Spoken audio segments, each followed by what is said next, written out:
amigos a su programa Historia de la Salvación. Mi nombre es Sharon Hernández y como hablábamos en el anterior programa, podemos darnos cuenta, vamos a hacer un breve recuento de lo que vimos en el programa anterior sobre la historia de la salvación, el inicio, el principio, y nos relata la creación. Nos ha presentado un universo, un hombre en perfecta armonía, podríamos decir que todo era bueno, nos deja la impresión de que todo era perfecto. Pero en este programa vamos a hablar sobre un tema sobre el drama del mal, ¿sí? Vamos a darnos cuenta, surgirán muchas preguntas en las cuales vamos a ir desarrollando en este programa. De hablar del capítulo 3 del Génesis, del capítulo 4 del Génesis, donde vamos a darnos cuenta el hombre qué respuesta, porque lo vemos muy bien en el capítulo 3, donde viene la caída del hombre. La misma serpiente lo dice el autor sagrado, la serpiente era el más astuto de todos los animales del campo de Yahvé Dios, que Dios había hecho. Dijo a la mujer: ¿cómo os ha dicho Dios que no comáis de ninguno de los árboles del jardín? Si nos devolvemos al capítulo 2 del Génesis, podemos darnos cuenta que la respuesta que da Eva a la serpiente es completamente contraria a la que Dios les advirtió al hombre, porque en el capítulo 2 del Génesis dice el Señor en el versículo 16, le dice el Señor: Dios impuso al hombre este mandamiento: puedes comer de cualquier árbol del jardín, pero no comeréis del árbol de la ciencia del bien y el mal, porque el día que comiereis de ese moriréis. Entonces, ¿qué responde Eva? Eva en el capítulo 3 más adelante, en los versículos, le dice a la serpiente: podemos comer del fruto del árbol del jardín, mas del fruto del árbol que está en medio del jardín, ha dicho Dios, no comáis de él ni lo toquéis, o so pena de muerte. Agrega ella unas palabras en las cuales de una vez ella empieza a dejarse seducir por la serpiente. ¿Y cuáles son esas palabras? Empieza este seductor, este engañador, este gran mentiroso a decirle que serán como dioses, que si no se da cuenta que al comer este fruto conocerán el bien y el mal. Y es allí en este capítulo 3. No solamente en el paraíso ha creado a Adán y Eva, el hombre, la naturaleza, el gran paraíso. En este pedazo nos vamos a dar cuenta que también viene la primera parte de la tentación, el primer pecado, en el paraíso, en que Dios ha colocado todo lo bueno, lo más hermoso. El primer hombre, la primera mujer, aparece otro personaje que es el tentador, en una forma de serpiente. El mismo autor sagrado nos dice: la serpiente era el más astuto de todos los animales del campo que Yahvé Dios había hecho. El más astuto, nos lo resalta en un autor sagrado. O sea, que el mal no proviene de Dios, que todo lo ha hecho bien, ni tampoco proviene del hombre, que ha sido creado por Dios mismo. Este personaje misterioso, este tentador, como lo dice San Juan, dice: es un adversario de los planes de Dios y enemigo de la felicidad del hombre. Ojo con eso. Vean que desde el principio, desde los inicios, de las primeras páginas de la Sagrada Escritura, nos habla de Jesús, pero también nos habla del mal. O sea, desde el inicio, el mal no ha querido la felicidad para nosotros. Y es así como es increíble que estemos estudiando la Sagrada Escritura, el mismo Señor, su palabra nos lo está diciendo: oye, mira, es que lo que te está ofreciendo el mundo, es que lo que estás viviendo, el enemigo, lo que quiere es destruir tu alma. Muchos de nosotros nos hemos dejado engañar.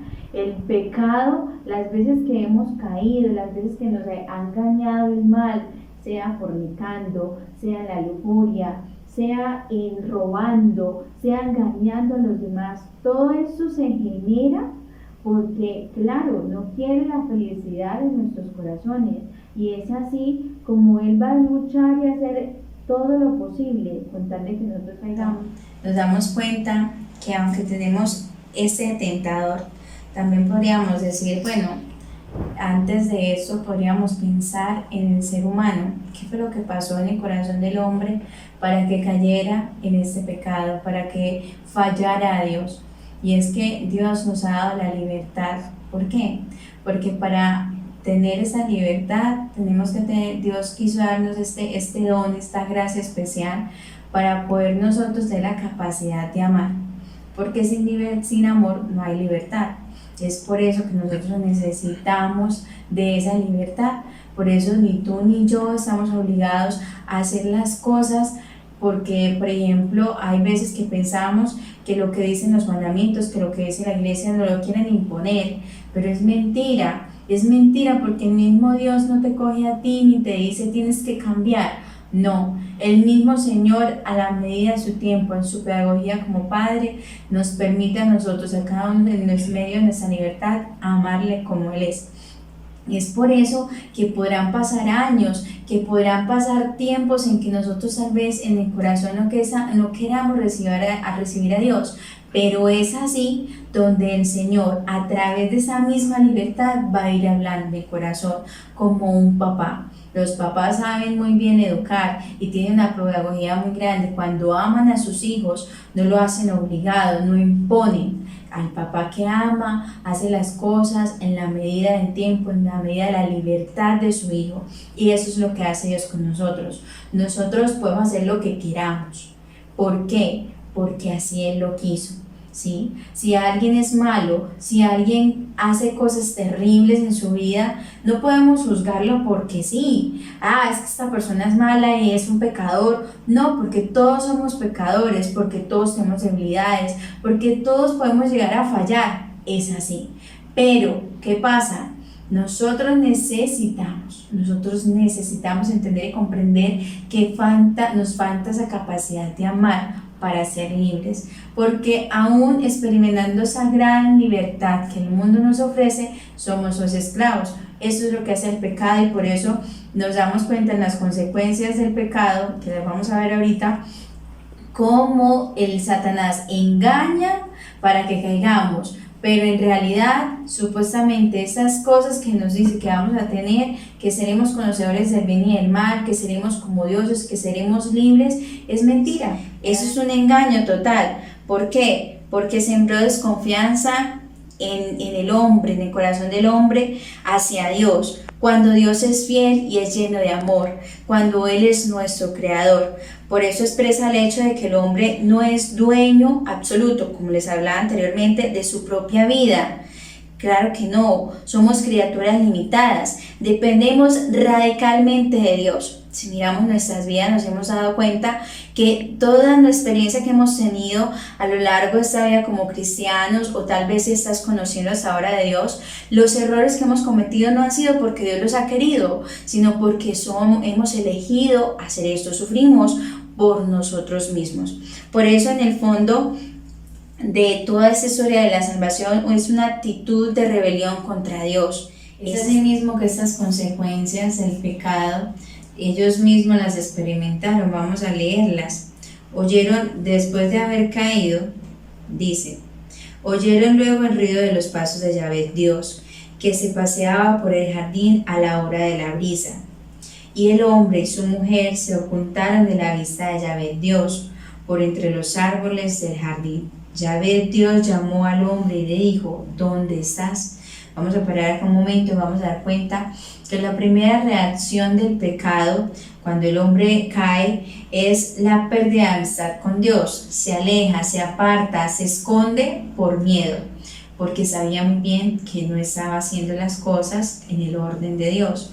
Y es así como el mismo Señor en la otra consecuencia es experimentar el desorden interior, donde se dan cuenta que han introducido el pecado en el corazón del hombre, en ellos mismos, y delata la conciencia, donde da vergüenza, donde se despierta la concupiscencia de la carne también, y expresa, como lo expresa San Pablo, que es el pecado esclaviza al hombre, como ya lo hemos hablado anteriormente.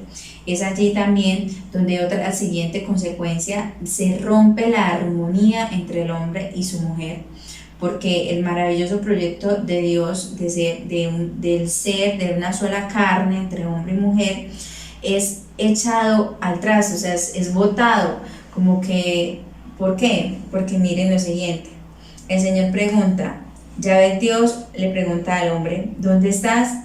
Este contestó, he oído andar por el jardín y he tenido miedo porque estoy desnudo, por eso me he escondido. Y él le replicó: ¿quién te ha hecho ver que estás desnudo? ¿Has comido acaso el árbol que te he prohibido comer? Dijo el hombre: la mujer que me diste de compañera me dio el árbol y comí. Empieza a echarle culpas a su mujer, ni siquiera reconoce que él ha caído, sino que se le echa la culpa al otro. Y por ejemplo, eso pasa en nuestra vida, en nuestro diario vivir. Uno cae, pero cuando va a reconocer su culpa, ¿qué hace? Le echa la culpa al otro. Y es que fulano, y es que si no hubiera hecho, si fulanito de tal no me hubiera hecho esto, yo tampoco hubiera caído. Son cosas, consecuencias del mismo pecado. Falta de reconocer, de tener humildad y decir: sí, fallé, sí, caí. Y por eso el Señor hoy nos invita a través de este programa que nos examinemos. Es un programa en el cual nosotros estamos conociendo la Sagrada Escritura, es una formación, pero también debe ser como un examen para nuestro corazón y decir: bueno, ¿qué estoy haciendo en mi vida? ¿Qué mis acciones realmente, cuando yo voy a examinar mi pecado, estoy señalando al otro, estoy echándole la culpa al otro? Lo común, muchas veces los mismos sacerdotes nos lo dicen. Cuando vaya a confesarse, no confiese el pecado del otro, confiese sus pecados, sus actos. Y muchas veces cometemos ese gran error de culpar al otro, porque es algo que se genera por haber pecado. Pero cuando reconocemos que hemos fallado, el Señor en su gran misericordia nos perdona, como lo va a hacer con Adán y Eva, como lo ha hecho con toda la humanidad. Y nos vamos a dar cuenta que el Señor en su gran misericordia perdona. Vamos a ver el diluvio, vamos a ver la Torre de Babel, todas las fallas que el humano ha hecho, pero el mismo Señor vuelve y perdonará las veces que sean necesarias, porque lo que más quiere es la salvación del hombre. Por eso llamamos este programa Historia de la Salvación, porque es salvar a cada uno de nosotros, en decirnos: hey, no estás solo, lo que estás pasando en estos momentos, lo que estás viviendo en tu familia, lo que puedas estar pasando, no sé lo que hay en tu corazón, pero eso que estás pasando, el Señor te está diciendo: te salvé, te he salvado, créelo. Si tú no lo crees, te lo demuestro en mi palabra. Si nosotros nos pusiéramos en la tarea de ponernos a leer la Sagrada Escritura, podríamos decir: son cartas de amor, decía un gran santo, son cartas de amor en las cuales el Señor nos está diciendo: te amo. Y es muy cierto, nos ama tanto que la misma historia del pueblo de Israel, que la misma venida de nuestro Señor Jesucristo, el morir en la cruz, es salvación para nuestra alma. En serio, creámosle la palabra del Señor. Es así como Él quiere que nosotros empecemos a creerle, porque no solamente es decir creo en Dios, decirlo de palabras, pero mis actos, mis acciones no lo son. Que sean realmente esos actos los que nosotros digamos: sí, creo en un Dios que me ha salvado, creo en un Dios que desde la historia de la salvación, en el primer momento me ha dicho: estoy acá con los brazos abiertos para decirte que te amo. Por lo tanto, aunque el pecado traiga estas consecuencias, el Señor siempre va a venir a dar la salvación. Y es así como más adelante viene a darse cuenta el Señor que la raíz de todo esto es culpa de la serpiente. Y por eso le dice: entonces, por haber hecho esto, maldita seas entre todas las bestias y entre todos los animales del campo. Sobre tu vientre caminarás y polvo comerás todos los días de tu vida. Enemistad pondré entre ti y la mujer. Capítulo hermosísimo y bello, donde nos profetizan la venida de nuestro Señor Jesucristo. Pondré enemistad entre el linaje y su linaje, entre la mujer y entre ti. Él te pisará la cabeza. Él, ¿quién es Él? Nuestro Señor Jesucristo. Créanlo, el Señor ya estaba mencionado acá. La misma historia de la salvación, el haber muerto en la cruz, ya estaba desde el Génesis. Dice: mientras acechas tú su carcañal, serás tú pisada por Él. Es por eso y nosotros debemos dar gracias a Dios. Esto no es solamente para decir: sí, qué miserables somos, qué pecadores somos. No, es para decir: oiga, tengo un Dios que me ama, que lo ha dado todo por mí, y su plan de salvación ya lo tenía. Aunque le hubiésemos fallado, Él sabía que podíamos fallarle, pero aún así, aunque le íbamos a fallar, nos dio todo a Adán y Eva, permitió que cayeran, porque en la misma libertad que tenía les iba enseñando esa forma, esa manera de llegar a amar, que para eso fuimos creados y a ver. Y es allí donde también nos damos cuenta de la rebelión del hombre contra el hombre, consecuencia del mismo pecado. ¿Por qué? El Señor, después de que destierra del paraíso a Adán y a Eva, ¿qué pasa? Nos dice el mismo capítulo 4, tuvo relaciones el hombre con Eva, su mujer, que concibió y dio a luz a Caín, este era el hijo mayor, y dijo: he adquirido un varón con el favor de Yahvé. Volvió a dar a luz y tuvo a Abel, su hermano. ¿Qué pasaba? A Caín le tenía envidia a Abel porque Abel le ofrecía a Dios todo lo más bello de sus frutos, de sus cultivos, de sus animales, todo se lo daba a Dios. ¿Qué pasaba? Caín le daba lo que sobraba y empieza a surgir en su corazón envidia, ese odio hacia su hermano, porque se daba cuenta que Dios le agradaba lo que ofrecía Abel a Dios. Y es allí donde podemos darnos cuenta que el corazón del hombre a través del pecado empezó a oscurecerse. ¿Por qué? A dejarse engañar por lo malo que veía en el otro. Y es allí donde el Señor, a pesar de que Caín hace este homicidio de matar a su hermano, ¿qué hace Dios? A pesar de que falla, el hombre vuelve a Dios con la misericordia y le promete a Caín que no va a permitir que nadie le mate, que le va a proteger. Qué grande es el Señor. Nada más empezando la Sagrada Escritura nos damos cuenta de la gran misericordia del Señor, que aunque pequemos, que aunque fallemos, Él nos sigue dando esa oportunidad. Un drama del mal es este programa del que estamos hablando, pero a través de ese drama nos damos cuenta de la grandeza de un Dios, esa historia de la salvación, y la cual está revelada acá, está plasmada solamente como nosotros seres humanos, como hijos de Dios. Nuestro deber es indagar, preguntar, leerla, investigarla. Ese es nuestro deber. Por eso, para concluir, vamos a hacer un recuento de lo que hemos visto en este programa. Hemos hablado de lo maravilloso y grande que el Señor ha hecho en el hombre, en el ser humano, la creación, haciendo el recuento del programa anterior. Y también hemos hablado del drama del mal, lo que ha hecho el pecado en el corazón del hombre, lo que ha dado consecuencias en él. También vamos a recordar esas consecuencias que vienen del pecado, como es la enemistad que hace el mismo corazón del hombre hacia Dios, el perder la fraternidad, la familiaridad con el mismo Dios que es su creador, el hacerse guerra entre el mismo hombre, como lo vemos en la historia de Caín y Abel. Pero a pesar de todo, lo más maravilloso que podemos darnos cuenta en estos dos capítulos del Génesis, el 3 y el 4, es que tenemos un Dios grande y maravilloso, en el cual nos recuerda la gran salvación para nosotros. No lo olviden, recuérdenlo siempre, tú no estás solo, estás con el Señor y el Señor te da todas las herramientas. Solo basta que tú quieras para que Él pueda. Por eso les invito a que no se pierdan el siguiente programa, el cual vamos a hablar de un tema muy importante, y espero que den compartir, den me gusta, le den la campanita y también compartan sus comentarios. Es también importante para nosotros querer saber qué piensan ustedes acerca de este tema. Y el siguiente programa que vamos a hablar es la esperanza del encuentro. No se pierdan el siguiente capítulo sobre la historia de la salvación. Dios los bendiga. Vamos a hacer una pequeña oración para terminar y a pedirle la gracia a Dios de poder reconocer la pequeñez que somos, pero también lo grande que somos ante sus ojos. Por eso vamos a cerrar nuestros ojos y a pedirle la gracia. En el nombre del Padre, del Hijo y del Espíritu Santo. Amén.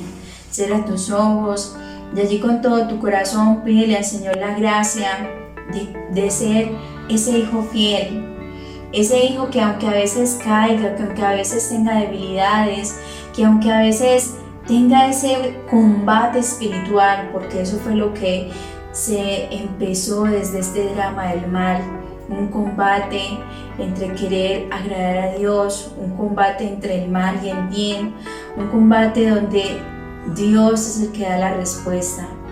No somos nosotros quienes por nuestras fuerzas logremos que salgamos adelante. Solo Dios es el que da las respuestas. Por eso necesitamos ser humildes como lo fue la Virgen María, aquella que en ese mismo versículo, en el capítulo 3 del Génesis, en versículo 15, el Señor promete que a través de esta descendencia el mal será vencido. Por eso pidamos la humildad y la sencillez de nuestra Madre para poder agradar a Dios, para saber agradarle como hijos suyos, porque somos libres. Señor, danos la gracia de vivir nuestra libertad como debe ser, no como el mundo nos la presenta, no como Satanás se la presentó a Eva y nos la sigue presentando, sino con una libertad llena de amor, llena de tu misericordia. Bendito seas, alabado seas, glorificado seas el Señor. Gloria al Padre, al Hijo y al Espíritu Santo, como era en el principio, ahora y siempre, por los siglos de los siglos. Amén. Dios los bendiga.